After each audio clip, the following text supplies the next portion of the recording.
शब्द प्रयोग आप हर जगह सुनते हैं। विधायक जी नहीं आते हैं, विधायक जी नहीं कुछ करते हैं, जनप्रतिनिधि कोई मदद नहीं करते, तो सामान्य बातें हर जगह हम लोग सुनते हैं, आपको पता है। शिक्षा व्यवस्था को लेकर जो हम लोग बोलते रहे हैं बिहार के स्तर पर, मुझे लगता है कि एक पढ़े लिखे व्यक्ति के तौर पर नीतीश कुमार जी के नेतृत्व में, उनके शासनकाल में बिहार की शिक्षा व्यवस्था का ध्वस्त हो जाना उनकी सबसे बड़ी नाकामी है। इन 40 दिनों में जितने भी विद्यालयों में हम लोग गए, क्योंकि ज़्यादातर विद्यालयों में ही हम लोग रुकते हैं, दिन का भी खाना खाते हैं, तो विद्यालयों के पास ही वो ग्राउंड है जहाँ रुक सकते हैं। मेरा अभी तक का अनुभव रहा है कि इक्के दुक्के स्कूल को छोड़ दे तो शायद ही कोई ऐसा स्कूल है जहाँ बिल्डिंग, टीचर और बच्चों का समायोजन हो। मतलब जहाँ बिल्डिंग है वहाँ शिक्षक नहीं है, जहाँ शिक्षक है वहाँ बिल्डिंग है, जहाँ दोनों है वहाँ लड़के ही नहीं है।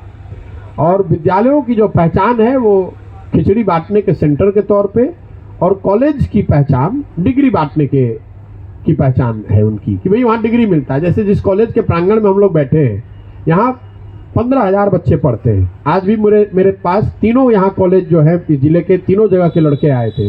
उन्होंने बताया कि हम लोग एडमिशन के टाइम पर आते हैं, एडमिट कार्ड लेने आते हैं और फिर परीक्षा देने आते हैं, डिग्री मिल गई। तो मैं एक शब्द में अगर कहूँ तो जो बिहार के शिक्षा व्यवस्था के बारे में जो चीज़ मैं चंपारण में देख पाया हूँ कि स्कूलों में खिचड़ी बट रही है, कॉलेजेस से डिग्री बट रही है, पढ़ाई कहीं दोनों में कहीं नहीं हो रहा है। ये मोटे तौर पे शिक्षा व्यवस्था को लेकर इतना ही कहा जा रहा है। इस विद्यालय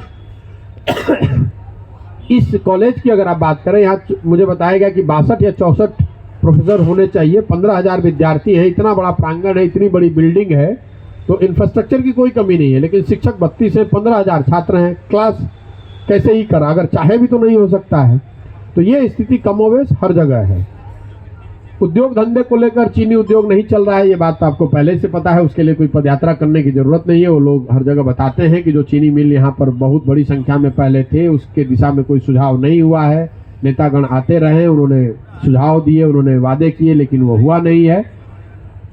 चिकित्सा को लेकर, स्वास्थ्य को लेकर जो बात मेरी समझ में आई कि चंपारण में, पश्चिम चंपारण में स्वास्थ्य व्यवस्थाओं को लेकर लोग ज्यादातर यूपी की सेवाओं पर डिपेंडेंट हैं। आप लोगों को भी ज्यादा जानकारी होगी।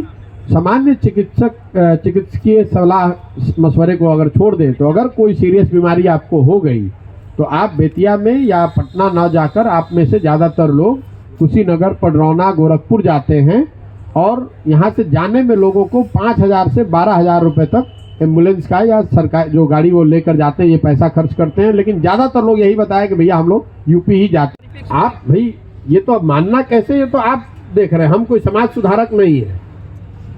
हम एक समाज के स्तर पर प्रयास कर रहे हैं ताकि लोकतंत्र, जो हम लोग के देश में लोकतंत्र है, उसमें एक स्वच्छ राजनीतिक व्यवस्था बनाई जा सके।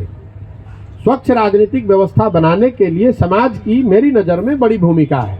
जब तक समाज को जगाया नहीं जाएगा, समाज से सही लोगों को साथ में नहीं लेकर एक व्यवस्था बनाई जाएगी, तब तक एक आप स्वच्छ राजनीतिक व्यवस्था नहीं बना सकते हैं। इसीलिए मैं शुरू से कह रहा हूं कि ये दल बनाने का अभियान नहीं है, ये अभियान है एक नई व्यवस्था बनाने का, जिसमें समाज के लोगों के, समाज के प्रयास से, समाज के अनुभवों से उनको साथ में लाकर एक नई राजनीतिक व्यवस्था बनाई जाए। अगर विकल्प नहीं है तो प्रशांत किशोर दल बना लेंगे तो विकल्प नहीं होगा। विकल्प तब होगा जब बिहार के लोग, समाज के लोग, सही लोग मिलकर आए और विकल्प बनाए, तो वो सशक्त विकल्प होगा। मेरी भूमिका इस अभियान की, या इस सो कॉल्ड, जिसको आप लोग दल भी कह रहे हैं, इस सामाजिक राजनीतिक प्रयास के नेता के तौर पे नहीं है। मेरी भूमिका सूत्रधार की है।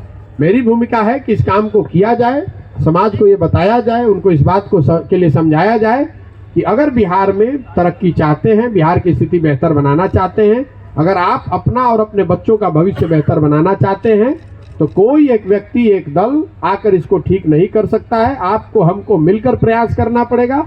अगर आप और हम मिलकर प्रयास नहीं करेंगे, इन जाति, धर्म और विकल्प के अभाव की बात को छोड़कर ऊपर उठकर वोट नहीं करेंगे, तो बिहार सुधरने वाला नहीं है। ये बात ही बताने का पूरा अभियान है, उसी तहत लगे हुए हैं कि जो समाज है, जो लोग हैं, वो इस बात को समझे और इन मुद्दों के आधार पर लोगों का चुनाव करें। अगर आपने जैसा ठीक कहा कि सबको मालूम है कि ये समस्या है, लेकिन आप देखेंगे कि जो जनप्रतिनिधि चुन कर आ रहे हैं वो वही लोग हैं जो 3-3 बार, 4-4 बार, 5-5 बार जीत रहे हैं। तो मैं अपनी पब्लिक मीटिंग्स में भी लोगों को कह रहा हूं, जब मैं गांव में जाता हूं तो ये बताता हूं कि ये जो सारी समस्या है जिसके बारे में आप मुझे अवगत करा रहे हैं, तो ये रहते हुए आप फिर उसी प्रतिनिधि को बार बार वोट क्यों दे रहे हैं? तो लोगों के अपने जवाब है। ज्यादातर लोग यही कहते हैं कि भैया विकल्प नहीं है इसलिए उन लोगों को वोट दे रहे हैं। क्योंकि आप चंपारण की स्थिति देखिए, आपके जो दोनों एमपी हैं, ये लोग एमपी हैं, इनके पिताजी भी एमपी थे, तो ये लंबे समय तक यही एक ही दल, एक ही पार्टी, एक ही तरह के नेता जीत रहे हैं। आपके ज्यादातर जो विधायक भी हैं, कोई तीसरी बार विधायक है, कोई चौथी बार विधायक है।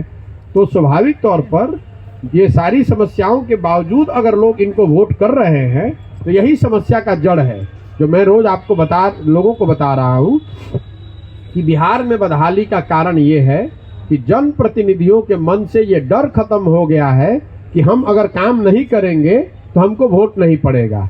लोगों को मालूम है कि समस्याएं जो हैं वो रहेंगी, लोग गुस्साएंगे, गाली देंगे, लेकिन अंततः जाति के नाम पर, धर्म के नाम पर या विकल्प के अभाव में हम ही को वोट देंगे।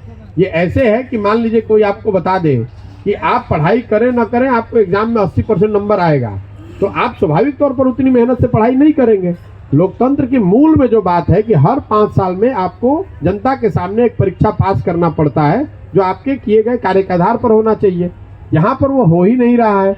या तो जाति के आधार पर जब वोट पड़ रहा है तो जाति के आधार पर लोग इन समस्याओं को भूलकर जाति के आधार पर वोट कर दे रहे हैं, या धर्म के नाम पर दे रहे हैं। और कुछ ऐसे बहुत बड़ी संख्या ऐसे भी लोगों की है जो इन दोनों से अलग भी हैं, तो वो विकल्प के अभाव में उनको ऐसा लगता है कि कोई विकल्प नहीं है, इसलिए जो उनको बेहतर विकल्प लगता है उसको दे देते हैं।